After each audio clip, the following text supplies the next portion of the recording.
함께 보실 하나님 말씀 로마서 14장 7절부터 9절 말씀을 우리 같이 합독해서 함께 보도록 하시겠습니다. 합독합시다. 우리 중에 누구든지 자기를 위하여 사는 자가 없고 자기를 위하여 죽는 자도 없도다. 우리가 살아도 주를 위하여 살고 죽어도 주를 위하여 죽나니 그러므로 사나 죽으나 우리가 주의 것이로다. 이를 위하여 그리스도께서 죽었다가 다시 살아나셨으니 곧 죽은 자와 산 자의 주가 되려 하심이라. 아멘. 우리 서로 옆에 분들과 같이 인사합시다. 하나님의 은혜 받으시길 바랍니다. 인사합시다. 일심전심 지속합시다. 다시 한번요. 오늘 이 시간에도 한 주간도 또 인도 현장에서 또 있다가 우리 함께 예배의 자리에 모였습니다. 하나님의 은혜 받으시고 또 이 시간 이 말씀을 통해서 우리의 삶에 우리가 나아가야 될 중요한 방향과 또 하나님의 또 계획과 말씀 속에서 우리가 많은 중요한 축복들을 찾아내는 그런 시간 되기를 바랍니다. 오늘 본문의 말씀을 갖고 제목을 주를 위하여 사는 자, 주를 위하여 사는 자라는 제목으로 우리가 하나님의 말씀을 나누고요.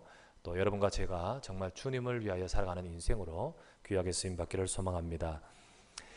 아프리카의 여러 짐승들 중에 그 중에 스프링벅이라는 산양이 있다고 합니다. 양이죠, 양.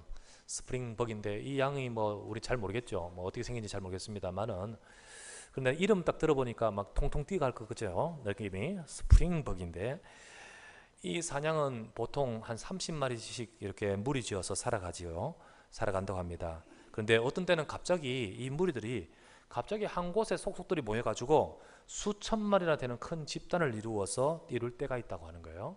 그래서 이럴 때가 있는데, 자, 이렇게 때를 되어 있다가 보면 거기에 무리의 인도자격인 큰 양이 있어요. 근데 이 양이 앞장서서 천천히 걷기 시작한다요. 왜요? 이제 풀을 뜯으러 걷기 시작합니다. 그러면 다른 양들은 이제 그 양을 따라서 몸을 맞대고 그 뒤를 따르면서 따라가다가 도중에 있는 풀을 싹쓸이 다 먹어치우는 거 있죠. 먹어치우는데 그러다가 양 중에 이기심 많은 양들이요, 자꾸 먼저 먹으려고 빨리 앞으로 파고드는 거예요. 막 파고들면서 앞으로 파고들 때 풀을 더 먹으려고 합니다. 근데 요것들이 얼마나 겁이 많은지 요 무리 옆 밖으로 있는 풀은 안 먹어요. 그 옆에 조금 가만 먹으면 되는데 맹수가 두려워서요, 자꾸 안쪽으로 파고들고 앞쪽으로 파고들면서 이렇게 풀을 먹으려고 하는 겁니다. 그러다 보니까 제각기 풀 모르고 앞으로 밀으니까요, 앞에 것들은 자꾸 뒤에서 밀잖아요. 그러다 보니까요, 자꾸 점점 빠르게 진행되는 거예요. 빠르게. 이 뒤에서 빠르게 지나니까 제일 앞에 선 이게 리더격 양이요, 또 빨리 가는 거예요. 이게 빨리 가다 보니까 저 뒤에 처진 양은요, 뒤처질까 겁나서 또 빨리 가는 거예요.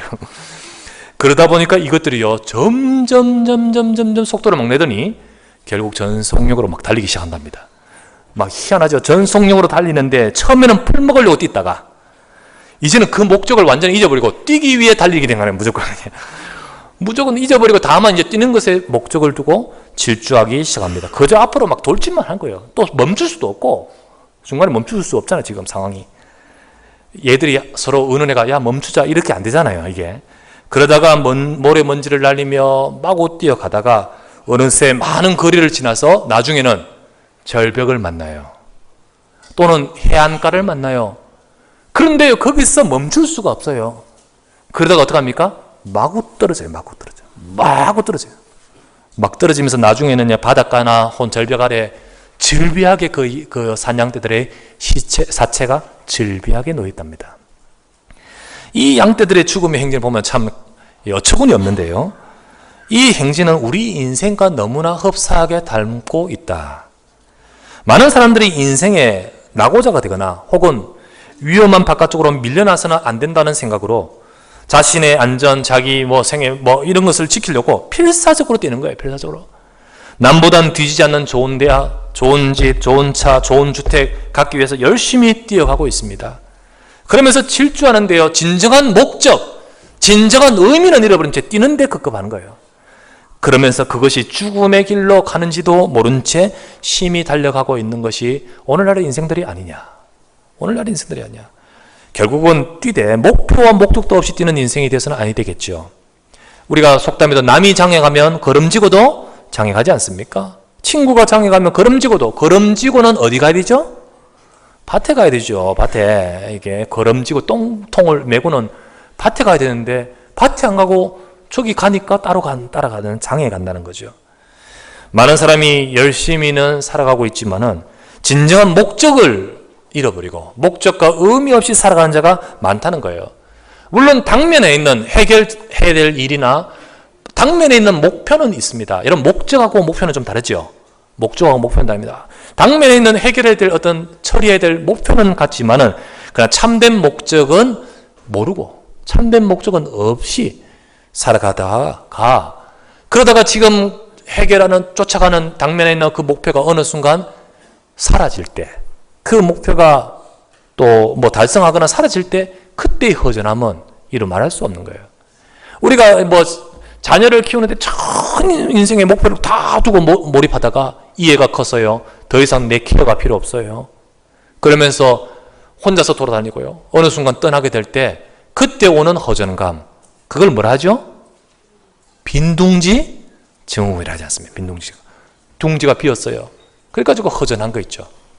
진정한 우리가 자녀를 키우는 중요한 것도 있지만 진정한 목적, 진정한 의미, 우리가 잃어버리고 있는 허전함이겠죠. 여러분, 우리가 뛰어야 됩니다. 삶을 살아가는데 뛰어야 되죠. 나가야 됩니다. 전진해야 됩니다. 하지만 뛸 때는요, 반드시 방향과 목적이 있어야 됩니다. 만약에 그것 없이 뛰다가는 어느 순간 뛰면서 내가 왜 뛰지? 이러는 순간 이제 인생이 힘들어진 거예요. 내가 지금 왜 이러지? 라는 순간 모든 삶의 방향을 상실하게 되는 거죠. 그런데도 지금 삶에서는 이렇게 뛰고 있는 사람들이 너무 많은 것입니다.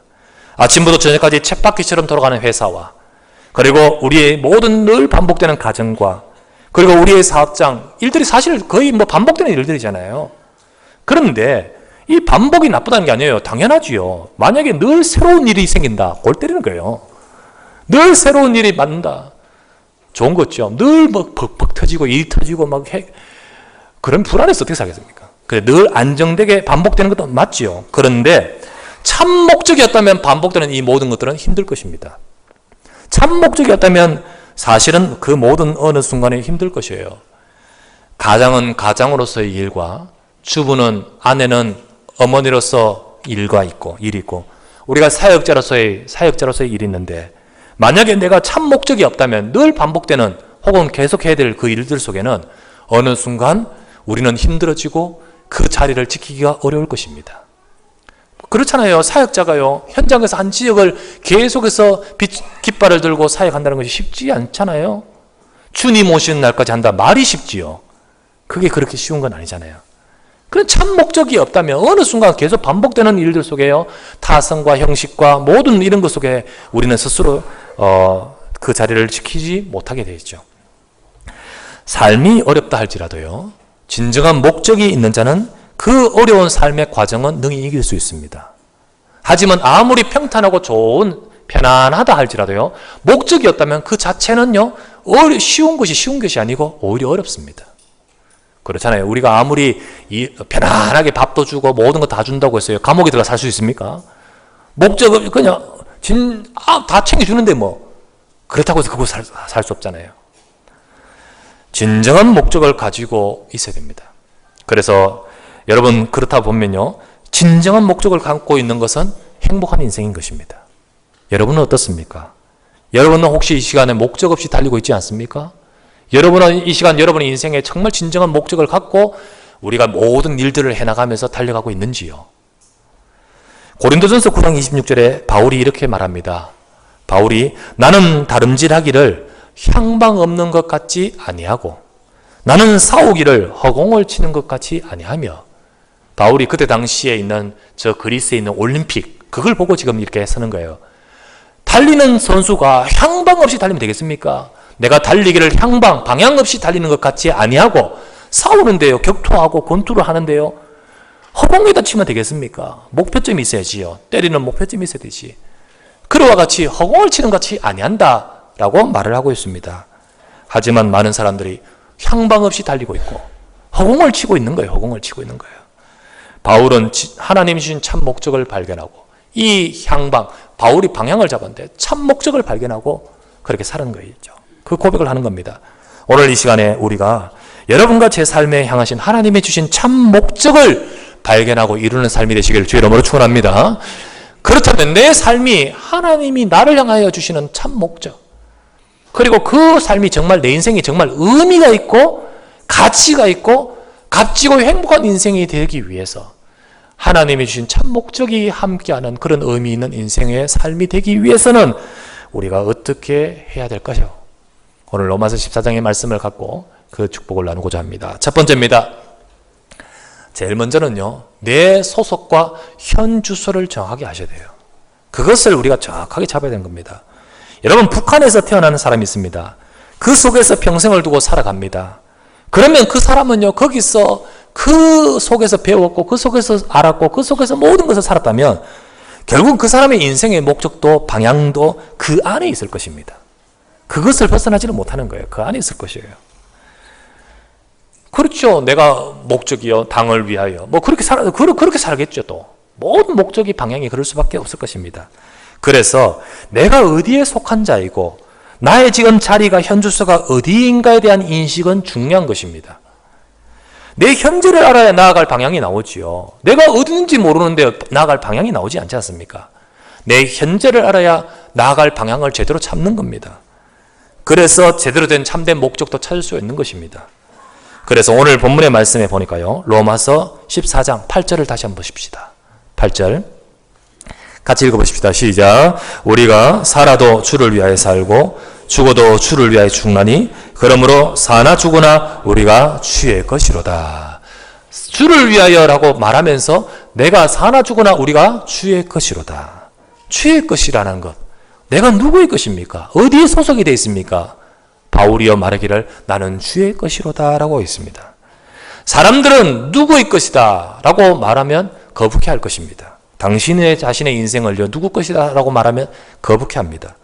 하지만 사람들은 자기 인생이 누구에게 구애받지 않고 자기 결정으로, 자기가 주인으로 자기의 모든 것에 의해서 결정된다고 생각하고 자유로운 영혼, 정말로 그렇게 된다고 생각하고 또 합니다. 하지만 과연 그럴까요? 우리가 짧게 볼 때는요, 내게에서 되는 것 같습니다만 내 인생 전체를 두고 보시기 바랍니다. 과연 그럴까요? 과연 그렇습니까? 저도 이 자리에 있는 것 자체가 제 계획에서 온 것도 아니고요. 하나님께서 이 자리까지 인도하신 모든 것이 있는 거 있죠. 그와 같이요, 세상의 모든 사람들도 하나님의 인도하심도 있지만 동시에 그렇지 못하고 자기의 뜻과는 상관없이 멸망의 길로 가는 사람도 있는 겁니다. 예수님과 유대인들의 대화 가운데 예수님이 유대인들에게 이렇게 말했습니다. 요한복음 8장 32절 말씀에 이런 말 했어요. 진리를 알지니 진리가 너희를 어떻게 하여? 자유케 하리라. 진리를 알지니 진리가 너희를 자유케 하리라 라고 말씀을 딱 하셨어요. 그런데 유대인들이 그 말을 듣고 자유? 이 사람들이 여기 되게 민감한지요. 자유란 말이 거슬리는 거예요. 우리가 남의 종된 적이 없거늘 왜 자유케 한다고 말하느냐라고 말하는 거예요. 종된 적 없기는요, 날마다 심심하고 종되지 않습니까? 유대인들이요. 노예로 끌려가고 포로로 끌려가고 심심한만 종이 되고, 바로 예수님 당시 그때만 해도 로마의 속국 아니었습니까? 종된 적이 없기는요. 그런데 그들은 얼마나 거기에 자존심이 있는지요. 우리는 선민이다, 어떤 민족에서 지배받는 자가 아니다라는 거기에 대한 특출한 의식이 있는지요. 진리를 알면 진리가 너희를 자유롭게 하리라 라는 말을요, 딱 들을 때요, 그렇게 거북함을 드러내고 말을 하는 겁니다. 그때 예수님의 말씀은 뭐냐? 요한복음 8장 34절에 이렇게 말씀하십니다. 예수께서 대답하시되 진실로 진실로 너희에게 이르노니 죄를 범하는 자마다 다 죄의 종이라. 육신적인 종, 어디에 지배받고 있는 것도 말을 하지만 예수님의 지금 하시는 말씀은 더욱더 깊고 더욱더 큰 차원에서의 말이죠. 죄를 범하는 자마다 다 죄의 종이라. 너희가 지금 지배받은 자 없는 자유한 자라고 생각하느냐? 그렇지 않다는 거죠. 죄를 범하는 자마다 다 죄의 종이라. 그러면서 또 한 말씀 더 하십니다. 요한복음 8장 44절에 뭐라고 하시죠? 너희는 너희 아비 마귀에게서 났으니 너희 아비 마귀의 욕심을 너희도 행하고자 하느니라. 저는 처음부터 살인한 자요, 진리가 그 속에 없으므로 진리에 서지 못하고 거짓을 말할 때마다 제 것으로 말하나니 이는 저가 거짓말장이요 거짓의 아비가 되었습니다. 거짓말장이 그 아비 마귀에게 속아서 너희 인생은 지금 거짓을 따라가면서 너희도 모르게 너희 아비 마귀 거기 잡혀있지 않느냐. 예수님이 하신 말씀이 그 말씀이었습니다. 이처럼 인간은요, 인간의 현주소는 그러합니다. 인간은 자기는 자기 인생의 자유요, 내 인생은 내가 결정함이요, 그렇게 생각하는 줄 알지만요, 그렇지 않습니다. 어디에 소속이 되어 있어요? 어디에 소속? 어디에 소속되어 있다? 처음 우리 인생은 어디에 소속되어 있습니까? 창세기 1장 27절에 하나님의 형상대로 만든 우리 인간은 하나님 안에서 살도록 만드셨습니다. 우리를 하나님의 형상대로 만드시고 하나님 안에서 복을 받고 하나님과 함께한 존재로 우리를 창조하여 그 축복을 누리는 자였지만은, 이 사람이 사탄의 말을 듣고 하나님을 떠나 스스로 하나님 안에 살기보다는 스스로 스스로의 하나님의 자리에 되려는 그런 욕심을 품게 됐죠. 창세기 3장 5절에 뱀이, 사탄이 인간에게 뭐라 합니까? 너희가 저것을 먹는 날에는 너희 눈이 밝아져 하나님과 같이 될 줄을 하나님이 아심이라. 그것을 보니까요, 그렇게 보여요. 그래서 먹지 않습니까? 스스로 하나님 안에서 살 인생이 아니라 스스로 독립적으로 살려는 인생으로 생각하면서 선악과를 먹는 거예요. 그러나 과연 그렇습니까? 물고기가 물을 떠나 살 수 있습니까? 나무가 뿌리를 뽑혀 스스로 독립적으로 붕 떠서 살 수 있습니까? 인간은 하나님을 떠나 살 수 없어요. 근데 하나님 되려고 하는 그 순간 하나님을 떠나버렸는데, 그게 하나님이 된 것이 아니고 인생이 어떻게 됐죠? 너희 아비막이 되는 거예요. 죄에게 잡힌 인생이 되는 거예요. 그래서 에베소서 2장 1절 말씀에 그는 허물과 죄로 죽었던 너희를 살리셨다. 이 허물과 죄로 인한 인생은 죽음이 왔고요, 에베소서 2장 3절 말씀에는 전에는 우리도 다 그 가운데서 우리 육체의 욕심을 따라 지내며 육체와 마음에 원하는 것을 하여 다른 이들과 같이 본질상 진노의 자녀였더니, 원래 우리의 본질은요, 하나님 안에서, 원래 우리의 본질은 축복의 자녀예요. 그런데 지금 우리 인생이요, 하나님을 잃어버리고 어디에 잡혀요? 죄에 잡혔어요. 우리 인생이 어디에 잡혀요? 흑암에 잡혀버렸어요. 그 결과적으로 우리의 본질은 진노의 자녀가 된 거예요. 지금 우리가 원하고 바라는 모든 것들은요, 그 배경 속에서 원하고 바라는 거예요. 그래서 너희가 그 육신과 마음에 원하는 것을 하지만은 다른 이들과 같이 본질상 진노의 자녀였더니, 요한일서 2장 16절 말씀에는 말씀하시기를, 이는 이 세상에 있는 것이 모든 것이 육신의 정욕과 안목의 정욕과 이 생의 자랑이니 다 아버지께로부터 온 것이 아니요 세상으로부터 온 것이니라. 이 세상에 살면서 우리의 육신과 마음에 원하는 것이 다 육신의 정욕과 안목의 정욕과 이 생의 자랑, 그 속에서 내가 바라고 원하는 것은 뭔가를 잘 되기를 원하겠지만, 누가 육신의 원함이 본질상 진노이겠습니까? 하지만은 그 문제는 계속해서 올 수밖에 없는 거예요. 바로 이런 인생, 결국은 우리 인생에 죽어 멸망할 수밖에 없는 자리에 처해 있는 것이 바로 우리 인간의 모습입니다. 여러분, 이게 바로 인생의 현주소요, 우리의 소속이란 사실입니다. 그런데 하나님은 이런 인간의 소속과 현주소를 아시는 하나님은 이런 우리를 멸망의 자리에서 내버려 두지 않으시고 우리를 구원하시기 위해서 이 땅에 보내신 분이 바로 예수 그리스도이십니다. 예수 그리스도는 저와 여러분을 멸망에 내버려 두지 않으시려고, 요한복음 3장 16절, 하나님이 세상을 이처럼 사랑하사 독생자를 주셨으니 이는 저를 믿는 자마다 멸망치 않고 영생을 얻게 하려 하심이라. 멸망의 자리에서 우리를 건지기 위해서 하나님은 이 땅에 예수 그리스도를 보내셨습니다. 로마서 5장 8절 말씀에 우리가 아직 죄인 되었을 때에 그리스도께서 우리 죄를 위하여 죽으심으로 하나님이 우리에 대한 자기 사랑을 확정해 주셨다 했습니다. 하나님의 사랑, 그리스도 예수, 그분이 저와 여러분을 대신하여 십자가에 죽으심으로 저와 여러분의 인생을 멸망 가운데서 건지시는 줄 믿습니다. 그래서 요한일서 3장 8절, 죄를 짓는 자는 다 마귀에게 속하죠. 죄에 잡히고 마귀에게 속하죠. 마귀는 처음부터 범죄함이니라. 하나님의 아들이 나타나신 것은 마귀의 일을 멸하려 하심이라. 우리를 사로잡고 있는 사탄의 권세에서 우리를 건지기 위해서 하나님의 아들이 오셨습니다. 그 그리스도께서 우리를 위해 구원의 길을 여신 줄 믿습니다. 이 사실을요, 저와 여러분들이 진짜 제대로 알고 이 사실을 받은 자, 이 사실을 믿는 자가 어떤 자입니까? 요한복음 1장 12절 말씀에 영접하는 자, 곧 그 이름을 믿는 자는 하나님의 자녀가 된다 했습니다. 오늘 여러분은 누굽니까? 여러분의 현주소는, 여러분의 소속은 어디십니까? 내가 인생의 목적과 방향을 결정하기 이전에 내가 누군가를 먼저 아시는 거죠. 내가 누구? 우리가 주를 위해 살고 죽어도 주를 위해 사는데 사나 죽어나 내가 다 주의 것이로다. 우리가 누구입니까? 여러분과 저를 사랑하신 주님께서 구원하셔서 나를 하나님의 자녀, 하나님의 백성 삼으셨습니다. 이 시간에 내 안에 주 예수 그리스도께서 나와 함께 하셔서 내 인생을 하나님의 백성 삼으신 주님이 나와 함께 하신 줄 믿습니다. 내가 누구에게 속했는지 알 때부터 참 목적이 나오는 거예요. 그래서 같이 살아가고 있지만 나는 다른 존재이구나. 나는 구별된 존재이구나. 하나님이 내 인생과 함께 하시는 자이구나. 그 속에서 참된 목적이 시작되는 거예요.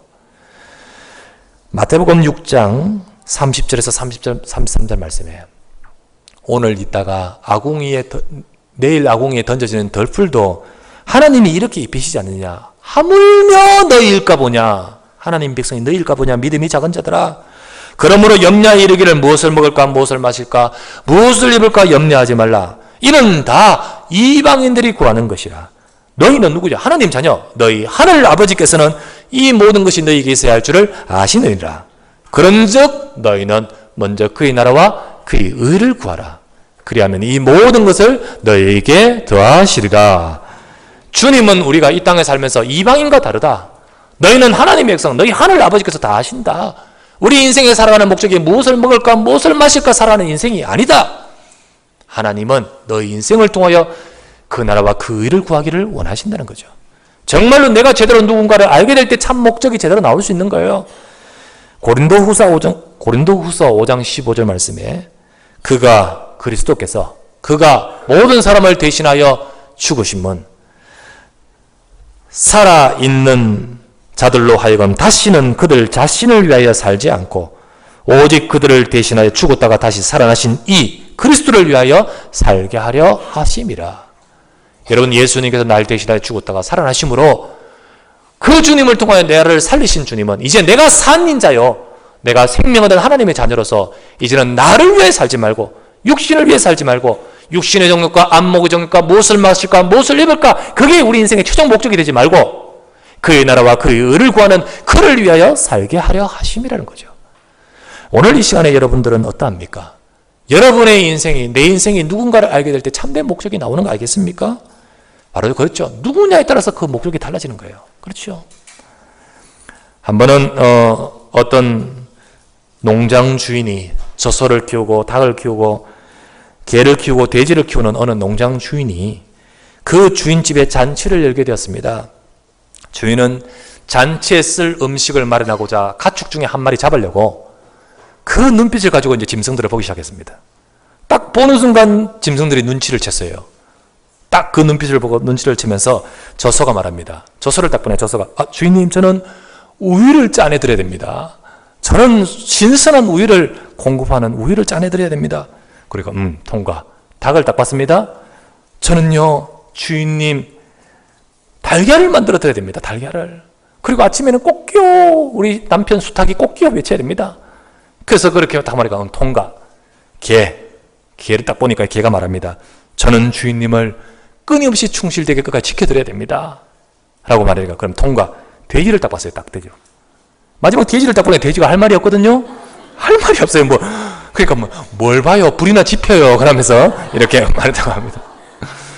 돼지 목적 자체가 할 게 없잖아. 할 게 없어요. 할 게 없어요. 그 인생이 그가 누구냐에 따라서 목적이 나오는데 돼지 목적이 뭐죠? 목적이 뭐예요? 목적이. 네. 그렇죠. 여러분은 누구십니까? 나는 누구고 내가 어디에 속해 있습니까? 이걸 제대로 알게 될 때부터 우리 인생에 참된 목적이 나오지 않습니까?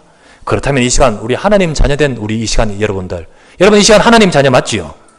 여러분 이 시간 이 자리에 계신 분들 하나님 백성 아닌 자 있습니까? 혹 아닌 자 계신다면 이 시간도 여러분 마음의 문을 두드리시는 예수 그리스도를 구주로 영접하시길 바랍니다. 아침에 예배 나오신 한 분이요, 또 오늘도 아침에 예수 그리스도를 구주로 영접하셨는데요, 정말로 예수 그리스도를 구주로 영접할 때 하나님의 자녀 되는 거죠. 자, 그렇다면 두 번째입니다. 하나님의 자녀된 우리가 두 번째 참 목적의 발견이 있어야 되는 거예요. 참 목적의 발견. 내 인생을 향한 참 목적의 발견. 신자들이요 신앙생활 열심히 한다 하지만은 참된 방향, 참된 목적을 찾지 못하고 그냥 열심히 하는 자도 많아요. 하나님이 당신과 저를 부르셨지 않습니까? 부르신 자녀로서 내가 살아야 될 목적 없이 열심히 하는 거예요. 그러다 보니까 어느 날 열심히 교회도 다니고 열심히 충성도 하고 열심히 헌신도 하다가 어느 날 이런 일도 있고 저런 일도 있잖아요. 근데 거기에 딱 시험에 들어가고 나서는요, 신앙도 떠나버리고, 그리고요, 아예 자체의 신앙도 잃어버린 거 있죠. 아예. 그래서 우리 주변에 여러분, 교회를 옛날에 다녔다가 안 다니는 사람들 가운데서요, 정말로 옛날에 열심히 했었는데, 청년부 회장, 성가대, 교사 했었는데, 근데 지금은 안 다니고 계신다. 뭡니까, 그러면 그거요? 사실은 진정한 중요한 것을 갖고 있지 않은 거죠. 하나님을 만나지 못했고, 또 그를 통하여 지금 열심히 하고 있는 그 속에서 하나님의 참 목적을 붙들지 못한 거죠.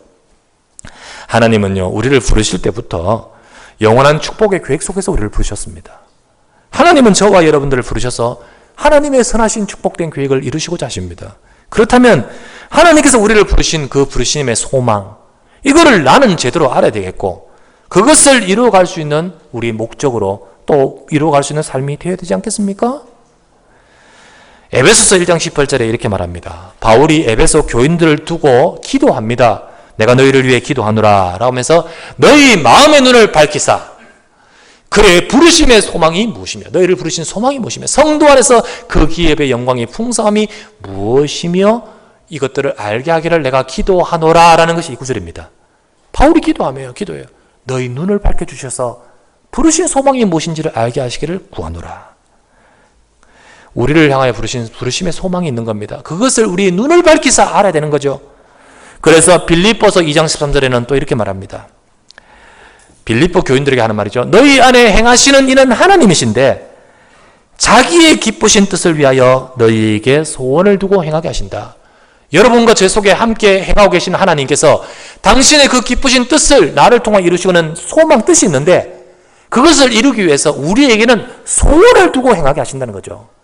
그렇다면 저와 여러분들이요, 하나님의 뜻을 눈을 밝히사 발견하게 하시고 그것이 내게는 소망이 되어야 되는 거예요. 소망이. 그것이 내게는 소원이 되어야 되는 거예요. 곧 내 인생의 목적이 되어야 되는 거예요. 목적. 그것이 되어야 되는 거죠. 로마서를 기록한 바울은 과거에 하나님께 굉장히 열심히 대단했던 자였습니다. 그리고 그는 굉장히 뛰어난 인재였습니다. 언어도 뛰어나고 학문도 뛰어나고 사회적 위치도 뛰어났습니다. 그래서 인정을 받는 사람이었습니다. 어느 정도 인정받느냐? 그가요, 나중에 재판을 받을 때, 신문을 받을 때 아무나 신문하지 않고 총독이 특별히 그를 신문하지 않습니까? 바울이 그 총독에게 복음을 전하니까 그 사람은 그걸 받아들이지 않으면서 뭐라고 말했죠? 바울아, 네가 미쳤구나.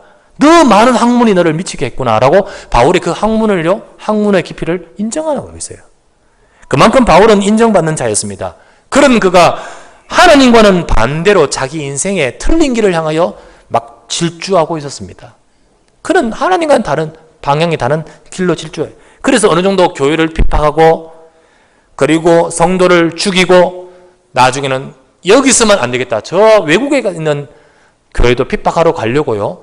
정식 공문서 받아서 다메섹이라는 곳으로 가지 않습니까? 다메섹으로 가는 그의 걸음 가운데서 하나님은 그에게 나타나셨고 그리스도께서 그에게 나타나셔서 큰 빛 가운데 바울을 꼬꾸라지게 만들었습니다. 그때 바울에게 예수님이 하신 말씀, 사울아 사울아 어찌하여 네가 나를 핍박하느냐. 사울은요, 하나님의 뜻대로 하나님을 위해 일한다 하지만 결국은 하나님을 핍박하는 자였고 예수를 핍박하는 자였고 하나님을 대적하는 인생을 살았던 거예요. 그때 사울이 묻습니다. 주여 누구십니까? 그때 예수님의 말씀, 나는 네가 핍박하고 있는 예수라. 바울은 그때 알았습니다. 사기꾼인 줄 알았던 예수가 사실은 진짜 하나님이시구나. 그 하나님을 내가 핍박하며 살아가는 인생이었구나. 그 인생은 거기서 꼬꾸라지고 그 인생은 거기서 모든 것이 바뀌게 되었습니다. 그래서 오늘 읽었던 말씀 로마서 14장 7절 8절 로마서 14장 8절 다시 보면 우리가 곧 내가 살아도 주를 위해 살고 죽어도 주를 위하여 죽나니 그러므로 사나 죽으나 우리가 주의 것이로다. 내 인생에 살아야 될 무엇을 위해 살아야 되냐? 진정한 목적이 발견되는 거죠. 하나님이 바울을 향한 계획을 하나님은 알리셨습니다. 하나님은 바울을 향한 계획을 알리셨어요. 바울은 지금까지 틀린 목적을 위해 살았어요. 바울은 눈이 어두워져 버렸습니다. 주님을 만났을 때 왜 눈이 어두워졌죠? 큰 밝은 빛을 보니까 당연히 어두워졌겠죠. 그러나 단순히 그런 의미를 넘어서서 바울이 지금까지 보아왔던 것, 바울이 지금까지 목표를 삼았던 모든 보는 것들을 이제는 감고 새로운 눈을 뜨게 하시는 순간 아니겠습니까? 새로운 눈을 뜨는 순간 바울은 전환했습니다. 터닝 포인트가 되었습니다. 하나님은 바울을 향한 하나님의 계획을 알리셨습니다. 사도행전 9장 15절 말씀에 아나니아를 보내어 바울에게 하신 말씀, 주께서 이르시되 가라, 이 사람은 내 이름을 이방인과 임금들과 이스라엘 자손들에게 전하기 위해 택한 나의 그릇이라. 비록 주를 핍박하고 교회를 핍박하지만 그 인생을 위한 하나님의 계획을 갖고 계셨습니다. 그것을 발견한 바울은요, 그 순간부터 사나 죽으나 주를 위하여 사는 내 인생으로 바뀌는 거 있죠. 여러분은 어떻습니까? 여러분은 과연 무엇 때문에 살고 계십니까? 유 목사님이 부산에서 부목사로 계실, 동성교회 부목사로 계실 때 이야기 아시지 않습니까? 그때 교회 동성교회 바로 옆에 부산 사마 공장이라는 공장, 큰 공장이 있었고 거기에 기숙사가 있죠. 저 공장을 어떻게 복음화할 수 있을까 기도하는 중에 어느 날 주일날 3명의 여공이 교회를 등록했는데 사마 기숙사 안에 거하고 있는 여공들이었죠. 그래서 그들을 따로 만나서 그들에게 묻습니다. 어디서 왔느냐?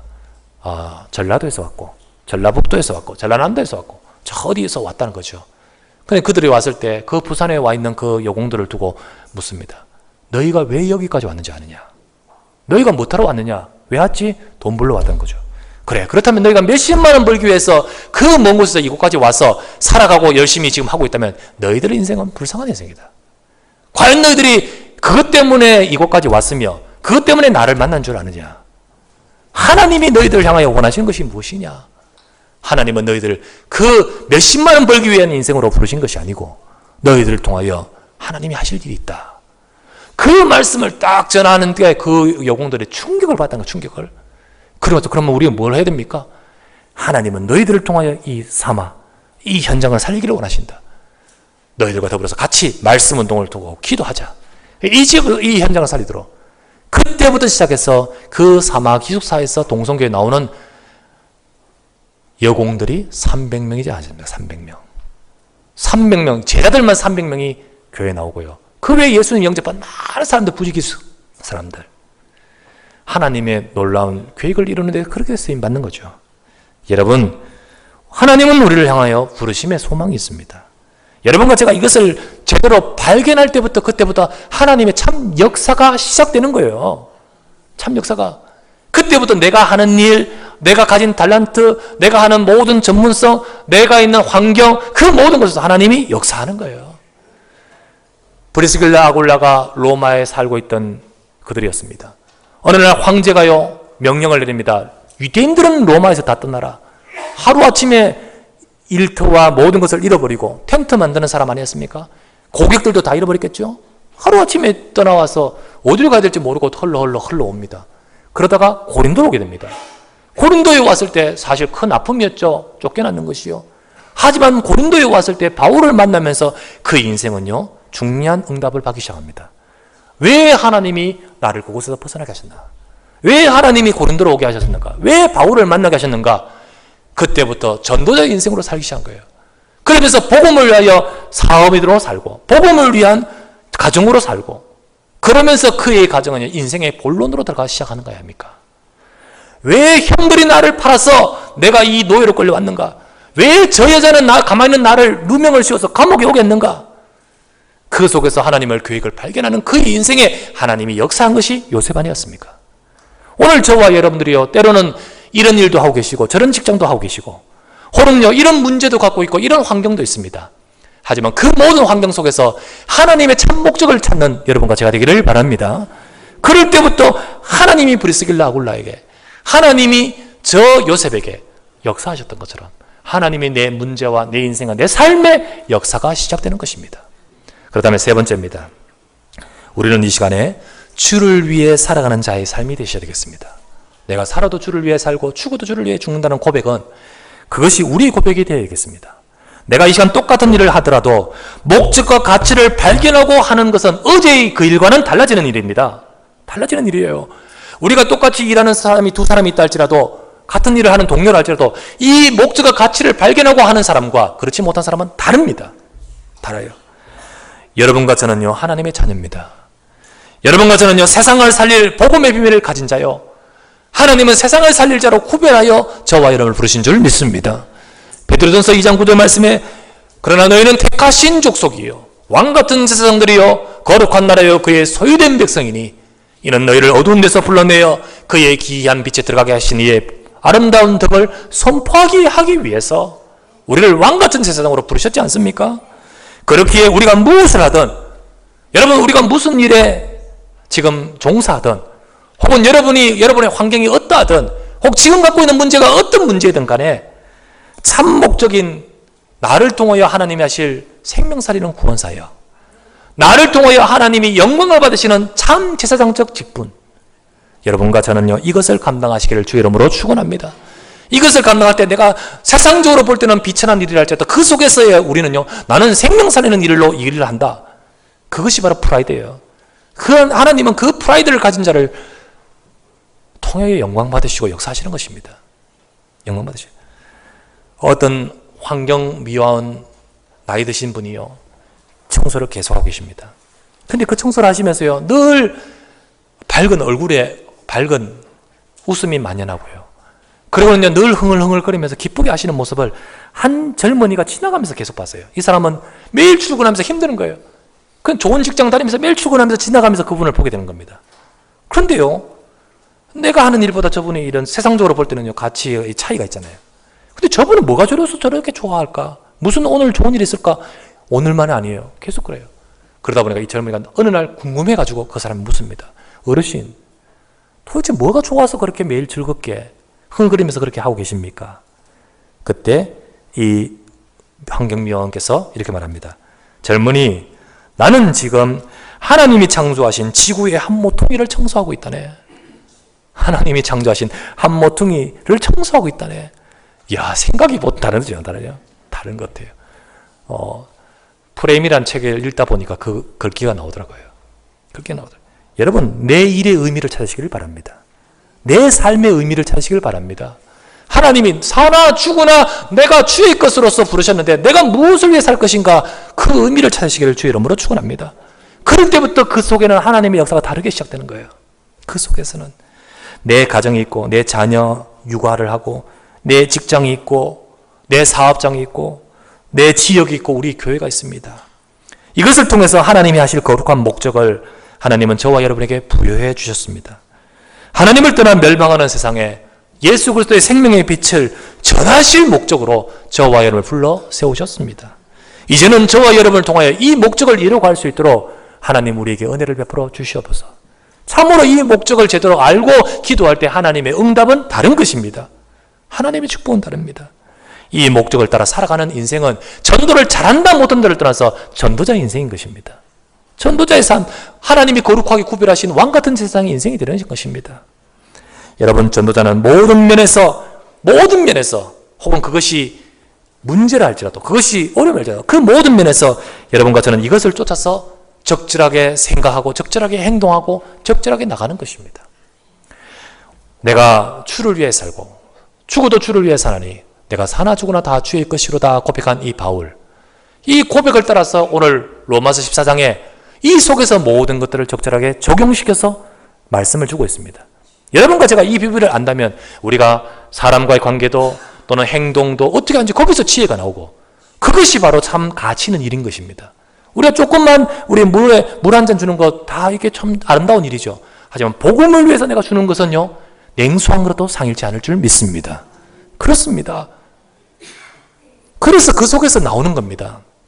오늘 1절에서 4절 한번 보실까요? 1절부터 4절을 같이 합독합시다. 시작. 믿음이 연약한 자를 너희가 받되 그의 의견을 비판하지 말라. 어떤 사람은 모든 것을 먹을 만한 믿음이 있고 믿음이 연약한 자는 채소만 먹느니라. 먹는 자는 먹지 않는 자를 없이 여기지 말고 먹지 않는 자는 먹는 자를 비판하지 말라. 이는 하나님이 그를 받으셨습니다. 남의 하인을 비판하는 너는 누구냐? 그가 서 있는 것이나 넘어지는 것이 자기 주인에게 있으며 그가 세움을 받으리니 이는 그를 세우시는 권능이 주께 있습니다. 우리가 이 사람들을 보면서요, 우리가 진짜 이 복음을 전해야 될 목적 속에서 우리가 우리 교회 성도를 보면 이분 한 분 한 분을 하나님이 세우셔서 이 자리까지 오게 하신 것 아니겠습니까? 그렇다면 우리가 함부로 비판할 수는 없는 거 아니겠습니까? 그와 같이 이 눈을 가지고 있으면요, 그냥 우리가 단순히 윤리적으로 비판하지 말라. 좋은 말 해라, 이런 가르침이 아니잖아요. 정말 이 목적 속에서 우리가 좋은 한마디 말, 그 말로 역사가 되는 거예요. 정말로 그 속에서 우리가 한마디 격려, 이게 바로 하나님이 역사하시는 말씀이 되는 거예요. 여러분, 다른 사람을 비판하는 여러분 되지 마시길 바랍니다. 예, 이 복음 때문에. 다음 한번 보십시다. 13절과 15절을 읽으십시다. 13절, 15절. 두 절 같이 했습니다. 시작. 그런즉 우리가 다시는 서로 비판하지 말고 도리어 부딪힐 것이나 거칠 것을 형제 앞에 두지 않도록 주의하라. 15절.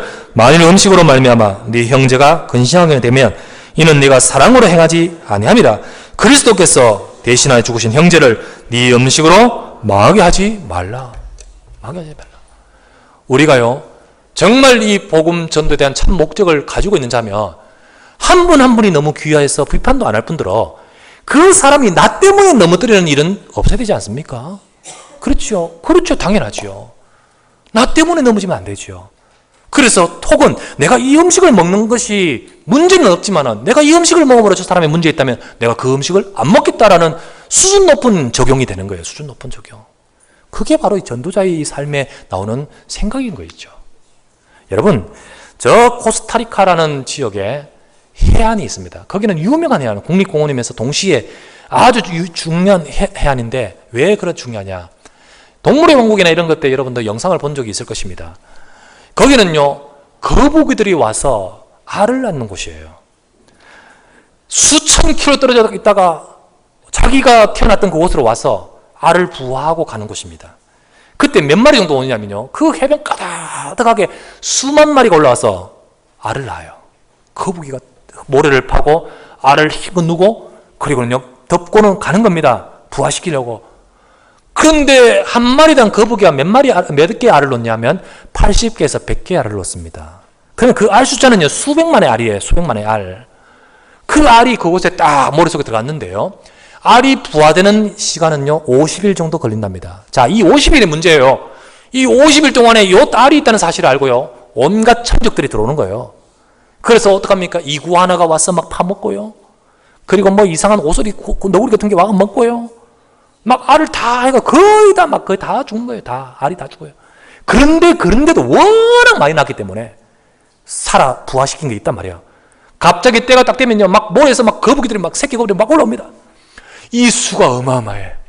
어마어마한 수가 거북이가 막 올라오라서 이게 참 신기하죠. 태어나서 누가 가르친 것도 아닌데요. 나오자마자 곱장 바다로 향해 가는 겁니다. 바다로. 바다 냄새를 맡고 바다로 향해 막 가요. 안 그러면 죽어요. 바다로 가요. 가는데요, 그때 온갖 새들이 모여들어요. 새들이 모여들어가 새들이 쪼아요. 쪼아 다 죽여요. 그 바다로 가는 그 길이가 얼마 되지 않지만 얘들한테는 멀잖아요. 가다가 나무 토막 하나 있으면 그거 넘어가려고 하면 죽잖아요. 어떤 놈은 정신 못 차리고 반대로 가는 놈도 있잖아요. 그러다 보면 거의 다 죽어. 새가 와서 딱 쪼기만 하면 죽어버리고요. 바다로 들어가야 사는데, 바다 들어가도 또 천적이 있겠죠. 그래서 그렇게 많은 알 중에 부화해서 살아남는 알이 거북이가 몇 마리냐, 어느 정도냐? 3%랍니다. 3%. 거의 다 죽고.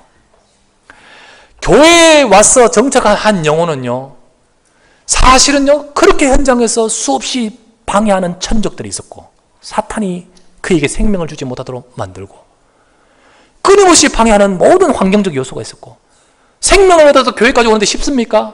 시험도 들고 방해도 있고 온갖 장애물이 있는 가운데서 그렇게도 귀하게 교회까지 바다에 꼴이 나듯이 교회까지 온 거예요. 그렇다면 이 영혼이 사실은요 얼마나 소중하며 얼마나 귀합니까?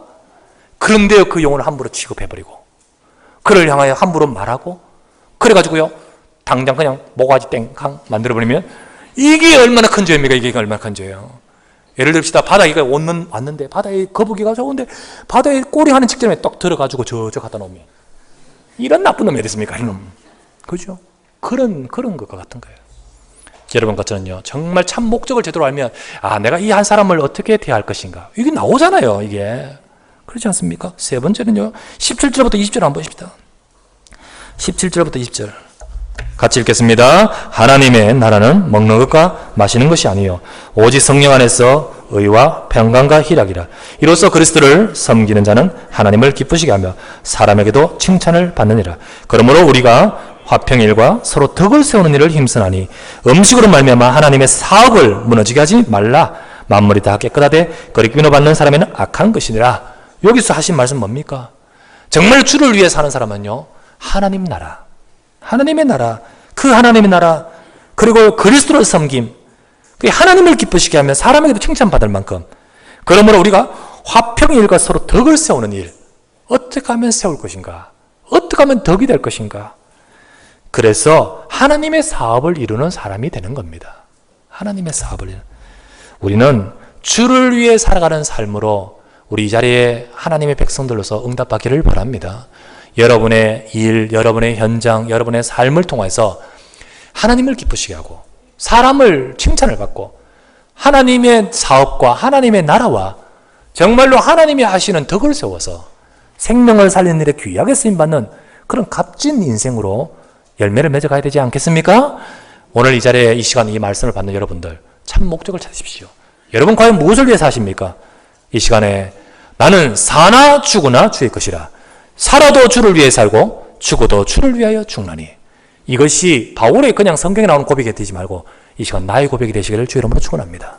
그래서 여러분과 제 인생을 하나님이 보시기에 기뻐하시며 사람은 칭찬할 만큼 하나님의 사업과 선한 사업과 하나님 나라의 일을 위해 귀하게 값지게 쓰임받는 참 전도자의 인생으로 쓰임받는 우리 모두가 되시기를 주 예수 이름으로 축원합니다. 하나님 감사를 드립니다. 오늘 이 시간에도 주 앞에 함께 모여 주님 앞에 예배드리게 하시니 감사합니다. 주여 우리가 무엇을 위해 달려가고 있지요? 주여 우리가 무엇을 위해 지금 땀 흘리고 있습니까? 오늘 이 시간에도 우리 자신들이 말씀 앞에 서면서 내 인생을 위한 하나님의 축복된 계획과 뜻을 발견하고 하나님이 우리의 삶을 향하여 함께 하시면서 하나님의 계획과 뜻을 이루실 줄 믿사오니 오늘도 우리가 주님의 참 목적, 참 계획을 잡고 하나님 앞에서 우리가 정말로 값지게 쓰임받는 인생으로 복을 내려 주시옵소서. 우리 중직자를 축복하시고 저들의 산업인들을 축복하시고 우리 성도님들과 저들의 가정과 자녀들을 축복하여 주시고 아버지 저들의 당면한 어려운 문제도 주여 함께해 주시기 바라오며 사나 죽으나 이 모든 것들이 다 주의 것으로서 주님 앞에 쓰임받는 값진 인생으로 복을 내려 주시옵소서. 우리 구주 예수 그리스도 이름으로 간절히 기도드리옵나이다. 아멘.